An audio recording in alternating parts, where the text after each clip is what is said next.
ನಮಸ್ಕಾರ ಸ್ನೇಹಿತರೆ, ನಿಮ್ಮದೇ ಆದ ಚಾನೆಲ್ ರಾಶಿ ತತ್ವಕ್ಕೆ ಸ್ವಾಗತ. ನಿಮಗೆ ತಿಳಿದವರಂತೆ ಸಾವಧಾನ್, ಇದು ಒಂದು ಸೂಚನೆ. 2026ರಲ್ಲಿ ಯಾವ ರಾಶಿಗಳಿಗೆ ದೊಡ್ಡ ನಷ್ಟ, ಅದರಲ್ಲೂ ನಿಮ್ಮ ರಾಶಿ ಇದೆಯಾ? ನಿಮಗೆ ಹಣಕಾಸಿನ ಸಮಸ್ಯೆ ಅಥವಾ ಸಂಬಂಧಗಳಲ್ಲಿ ಸಮಸ್ಯೆ, ವಾಸ್ತುಗಳಲ್ಲಿ ಸಮಸ್ಯೆ, ಅಥವಾ ನೀವು ಶ್ರಮಪಟ್ಟು ಕೆಲಸ ಮಾಡಿದರೂ ಫಲ ಸಿಗುತ್ತಿಲ್ಲವೇ? ಇದು ಎಲ್ಲ ಮಾಹಿತಿಯನ್ನು ನಾನು ನಿಮಗೆ ಈ ವಿಡಿಯೋದಲ್ಲಿ ನೀಡುತ್ತೇನೆ. ಈ ವಿಡಿಯೋ ನೋಡುತ್ತಿರುವುದೇ ಒಂದು ಸಂಕೇತ. ನೆನಪಿರಲಿ, 2026 ಸಾಮಾನ್ಯ ವರ್ಷ ಅಲ್ಲವೇ ಅಲ್ಲ. ಗ್ರಹಗಳ ಸ್ಥಿತಿ ತುಂಬ ಭಯಾನಕವಾಗಿದೆ.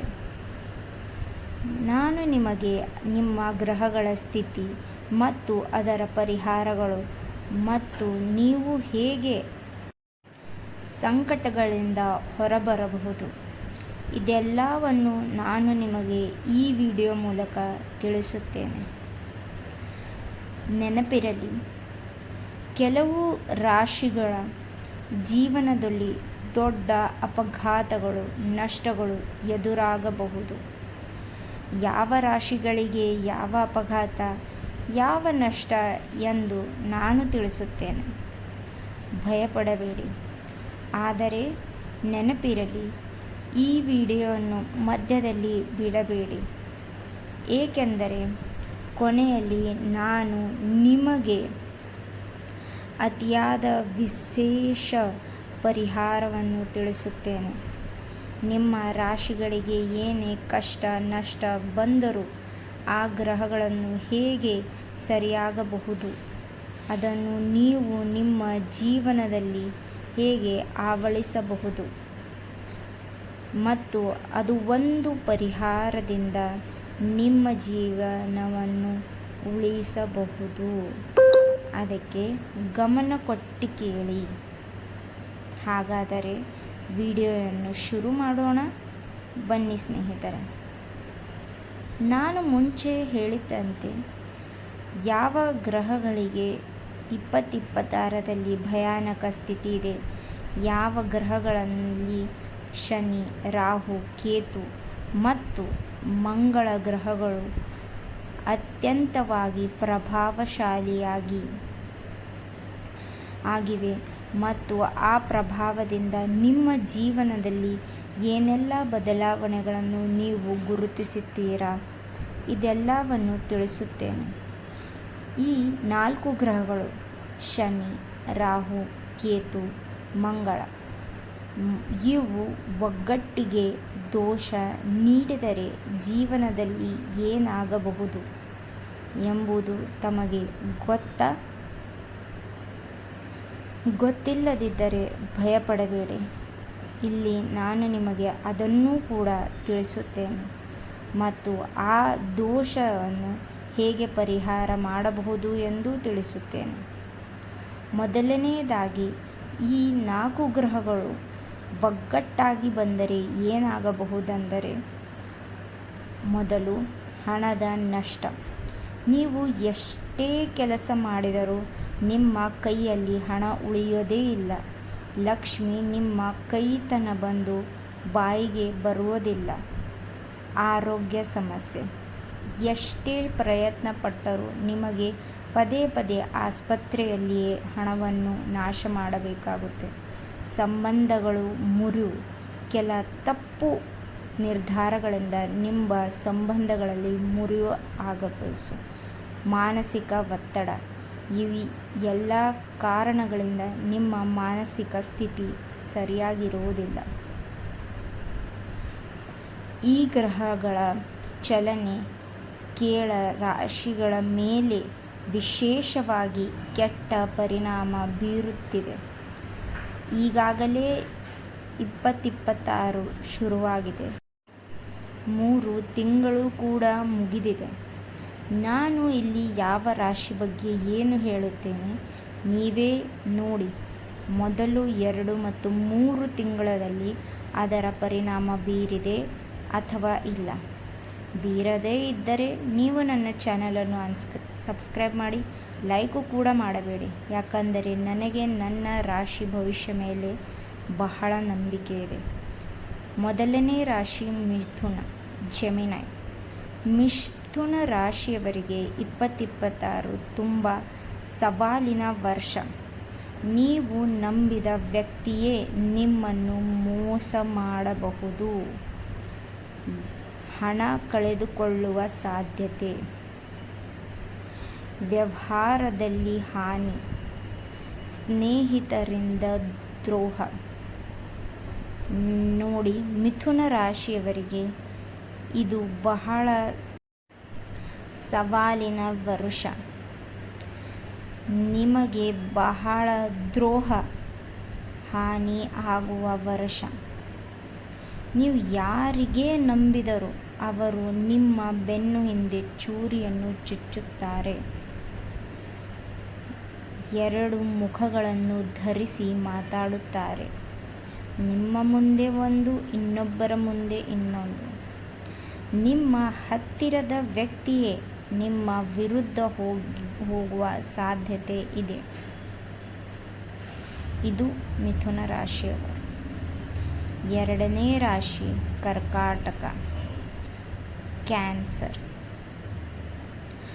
ಕರ್ಕಾಟಕ ರಾಶಿಯವರಿಗೆ 2026ರಲ್ಲಿ ಆರೋಗ್ಯದ ಬಗ್ಗೆ ತುಂಬ ಎಚ್ಚರಿಕೆ ಅಗತ್ಯವಿದೆ. ನಿಮಗೆ ಪದೇ ಪದೇ ಆರೋಗ್ಯ ತಪ್ಪುವ ಸಾಧ್ಯತೆಗಳು ಬಹಳ ಇವೆ.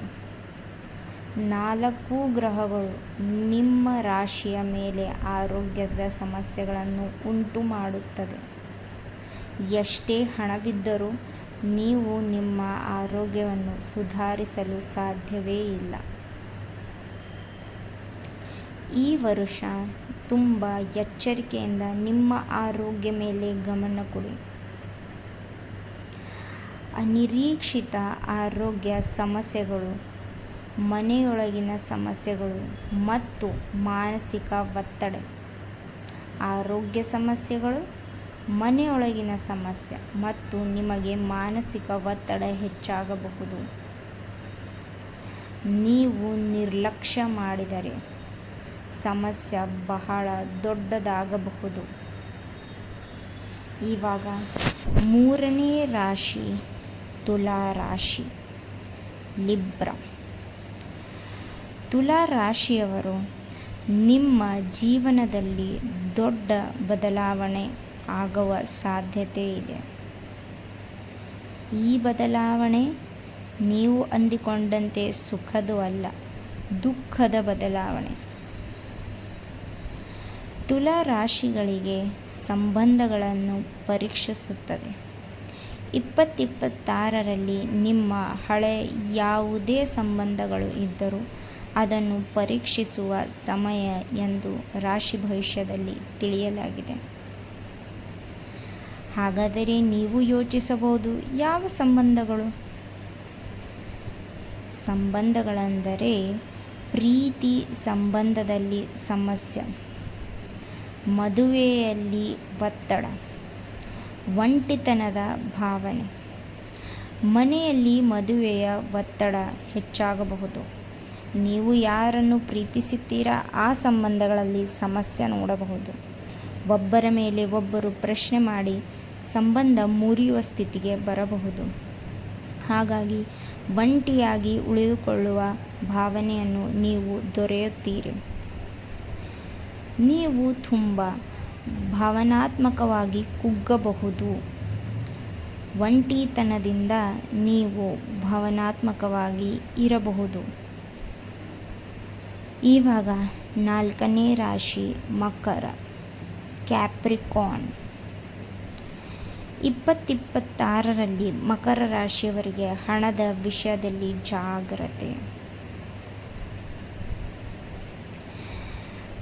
ಮಕರ ರಾಶಿಯವರೇ, ನೀವು ಹಣದಲ್ಲಿ ಬಹಳ ಮೋಸ ಹೋಗುವ ಸಮಯ. ಹೇಗೆ ಎಂದು ತಿಳಿತೀರಾ? ಹೂಡಿಕೆಗಳಲ್ಲಿ ನಷ್ಟ, ಉದ್ಯೋಗದಲ್ಲಿ ಸಮಸ್ಯೆ, ಆರ್ಥಿಕ ಒತ್ತಡ. ನೀವು ಯಾವುದೇ ಕೆಲಸಕ್ಕೆ ಕೈ ಹಾಕಿದರೆ ಅದು ಬೆಳೆಯಲು ಹಾಗೂ ನಿಮ್ಮ ಕೈಯಲ್ಲಿ ಲಕ್ಷ್ಮಿ ಇರಲು ಬಹಳ ಸಮಸ್ಯೆ ಆಗಿದೆ. ನಿಮಗೆ ಆರ್ಥಿಕ ಸಮಸ್ಯೆ ಬಹಳ ಉಂಟಾಗಬಹುದು. ನೀವು ನಿಮ್ಮ ಜೀವನದಲ್ಲಿ ಇದೀಗ ಒಂದು ತಪ್ಪು ನಿರ್ಧಾರ ಮಾಡಿದರೆ ನಿಮ್ಮ ಸಂಪೂರ್ಣ ಜೀವನವನ್ನು ಬದಲಾಗಬಹುದು. ಮಕರ ರಾಶಿಯವರೇ, ಗಮನ ಕೊಟ್ಟು ಕೇಳಿ. ಯಾವ ಸಮಯದಲ್ಲಿ ನೀವು ಈ ನಿರ್ಧಾರವನ್ನು ಮಾಡಬಾರದು, ಮಾಡಿದರೆ ಹೇಗೆ ನಿಮ್ಮ ಜೀವನ ಮೇಲೆ ಪ್ರಭಾವ ಬೀರುತ್ತದೆ. ಆ ಸಮಯಗಳು ಯಾವುದೆಂದರೆ ಗ್ರಹಣದ ಸಮಯ, ಶನಿ ಬದಲಾವಣೆ ಮತ್ತು ರಾಹು ಕೇತು ಸಂಚಾರ. ಈ ಮೂರೂ ಸಮಯಗಳಲ್ಲಿ ನೀವು ದೊಡ್ಡ ನಿರ್ಧಾರ ತೆಗೆದುಕೊಳ್ಳಬೇಡಿ, ಏಕೆಂದರೆ ಈ ನಿರ್ಧಾರಗಳು ನಿಮ್ಮ ಜೀವನ ಮೇಲೆ ಕೆಟ್ಟ ಪ್ರಭಾವ ಬೀರಬಹುದು. ಅದು ನಿಮ್ಮ ಸಂಪೂರ್ಣ ಜೀವನವನ್ನು ಹಾನಿಕಾರಕ ಉಂಟು ಮಾಡಬಹುದು. ಹಾಗಾಗಿ ಈ ಸಮಯಗಳಲ್ಲಿ ಎಚ್ಚರದಿಂದ ನಿರ್ಧಾರವನ್ನು ತೆಗೆದುಕೊಳ್ಳಿ. ಆದಷ್ಟು ಏನೂ ಮಾಡಬೇಡಿ, ಆದರೆ ನಿರ್ಧಾರ ಅಂತೂ ತೆಗೆದುಕೊಳ್ಳಬೇಡಿ. ನಂತರ ಸಮಸ್ಯೆಗಳಂತೂ ನಿಮಗೆ ಗೊತ್ತೇ ಆಗಿದೆ. ಹಾಗಾದರೆ ಇವಾಗ ಮುಂದೆ ಏನು ಮಾಡುವುದು? ಇದಕ್ಕೆ ಏನು ಪರಿಹಾರ ಇಲ್ಲವೇ? ಇದೆ. ಇದೆಲ್ಲ ಸಮಸ್ಯೆಗಳಿಗೂ ಒಂದು ಮುಖ್ಯವಾದ ಪರಿಹಾರಗಳು ಇದೆ. ಆ ಪರಿಹಾರಗಳು ಏನು ಎಂದರೆ, ಪ್ರತಿದಿನ ತಪ್ಪದೆ ಹನುಮಾನ್ ಚಾಲೀಸವನ್ನು ಪಠಿಸಿ. ಏನೇ ಆದರೂ, ಎಷ್ಟೇ ಕೆಟ್ಟ ಸಮಯ ಬಂದರೂ ನೀವು ಪ್ರತಿದಿನ ಹನುಮಾನ್ ಚಾಲೀಸವನ್ನು ಪಠಿಸಲೇಬೇಕು. ಇದು ಅನಿವಾರ್ಯ. ಹನುಮಾನ್ ಚಾಲೀಸ ಪಠಿಸಿದ ನಂತರವೇ ಮನೆಯಿಂದ ಹೊರಗೆ ಹೋಗಿ. ಶನಿವಾರ ದೀಪವನ್ನು ಹಚ್ಚಿ. ಶನಿವಾರ ಹನುಮಾನ್ ಗುಡಿಯನ್ನು ಹೋಗಿ ಅಲ್ಲಿ ಒಂದು ದೀಪವನ್ನು ಹಚ್ಚಿ ಕಪ್ಪು ಎಳ್ಳು ದಾನ ಮಾಡಿ. ದೇವಾಲಯಕ್ಕೆ ಭೇಟಿ ನೀಡಿ. ಬಹಳ ಜನರು ಕೆಲಸದಲ್ಲಿ ದೇವಸ್ಥಾನವನ್ನು ಮರೆತು ಹೋಗಿದ್ದಾರೆ. ಅಲ್ಲಿ ಹೋಗಿ ದೇವರ ಮುಂದೆ ನಮಸ್ಕಾರ ಮಾಡಿ. ಈ ಪರಿಹಾರಗಳು ನಿಮ್ಮ ಮೇಲೆ ಇರುವ ಕೆಟ್ಟ ಪರಿಣಾಮವನ್ನು ಕಡಿಮೆ ಮಾಡಬಹುದು. ಸಂಪೂರ್ಣ ನಾಶನಂತೂ ಮಾಡಲಾರದು, ಆದರೆ ಪರಿಣಾಮಗಳನ್ನು ಕಡಿಮೆ ಮಾಡಬಹುದು. ಇದೀಗ ಸ್ನೇಹಿತರೆ, ಈ ಮಾಹಿತಿಗಳು ನಿಮಗೆ ಎಚ್ಚರಿಕೆ ನೀಡಲು ಮಾತ್ರ. ನೀವು ಜಾಗೃತರಾಗಿ ದೊಡ್ಡ ಅಪಾಯದಿಂದ ತಪ್ಪಿಸಿಕೊಳ್ಳಬಹುದು. ನೀವು ಗಮನ ಕೊಟ್ಟು ಕೇಳಿ ಮತ್ತು ಆ ಪರಿಹಾರಗಳನ್ನು ತಪ್ಪದೇ ಪಾಲಿಸಿ. ಆವಾಗ ಮಾತ್ರ ನೀವು ದೊಡ್ಡ ಅಪಾಯಗಳಿಂದ ತಪ್ಪಿಸಬಹುದು. ಈ ವಿಡಿಯೋ ನಿಮಗೆ ಉಪಯುಕ್ತ ಅನಿಸಿದರೆ ಲೈಕ್ ಮಾಡಿ, ನಿಮ್ಮ ಸ್ನೇಹಿತರೊಂದಿಗೆ ಶೇರ್ ಮಾಡಿ, ಸಬ್ಸ್ಕ್ರೈಬ್ ಮಾಡಿ. ಅವರಿಗೂ ಅವರ ರಾಶಿ ಇದ್ದರೆ ಅದನ್ನು ಗಮನ ಕೊಟ್ಟು ಕೇಳಿ ಮತ್ತು ಅದು ಪರಿಹಾರಗಳನ್ನು ಮಾಡಿ ಎಂದು ತಿಳಿಸಿ. ನೀವು ನಿಮ್ಮ ರಾಶಿಯನ್ನು ಕಮೆಂಟ್ ಮಾಡಿ. ಅದಕ್ಕೆ ಸೂಕ್ತವಾದ ಪರಿಹಾರ ನಾನು ನಿಮಗೆ ಕಮೆಂಟ್ ಬಾಕ್ಸ್ನಲ್ಲಿ ತಿಳಿಸುತ್ತೇನೆ. ಮತ್ತೆ ಮುಂದಿನ ವಿಡಿಯೋದಲ್ಲಿ ನಿಮ್ಮ ಭವಿಷ್ಯದ ಬಗ್ಗೆ ಎಚ್ಚರಿಕೆಯನ್ನು ತಿಳಿಸುತ್ತಾ ಇನ್ನಷ್ಟು ರಹಸ್ಯಗಳನ್ನು ನಿಮ್ಮದೊಂದಿಗೆ ಹಂಚಿಕೊಳ್ಳುತ್ತೇನೆ ಎಂದು ಭಾವಿಸುತ್ತಾ ಧನ್ಯವಾದಗಳು. ಶುಭ ದಿನ. ಕೊನೆಯಲ್ಲಿ ಸ್ನೇಹಿತರೆ, ಹೋಗುವಾಗ ಪ್ಲೀಸ್ ನನ್ನ ಚಾನಲನ್ನು ಸಬ್ಸ್ಕ್ರೈಬ್ ಮಾಡಿ ಮತ್ತು ಲೈಕ್ ಮಾಡಿ ಮತ್ತು ಬೆಲ್ ಐಕಾನನ್ನು ಪ್ರೆಸ್ ಮಾಡಿ. ಹಾಗಾದರೆ ಸಿಗೋಣ ಮುಂದಿನ ವಿಡಿಯೋನಲ್ಲಿ.